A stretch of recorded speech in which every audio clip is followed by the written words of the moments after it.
डब्बों में आग लग गई। फायर ब्रिगेड हुकाम के मुताबिक आग माल बरदार डब्बों में लगी थी।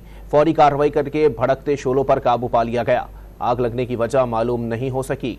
आतिशज़दगी से किसी किस्म का जानी नुकसान नहीं हुआ है। इसी पर मजीद बात करेंगे। हमारे साथ मौजूद हैं डॉन न्यूज़ के नुमाइंदे आसिम खान। जी आसिम, अपडेट कीजिएगा इस वाक़ये के हवाले से।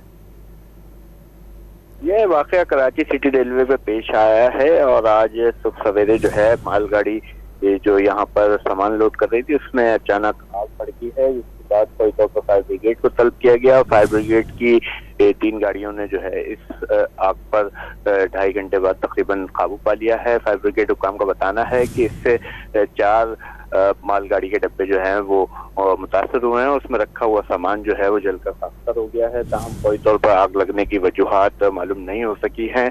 ताहम इस पर जो है फौरी तौर पर तफ्तीश शुरू कर दी गई। क्या आग। बहुत शुक्रिया आसिम खान अपडेट करने के लिए।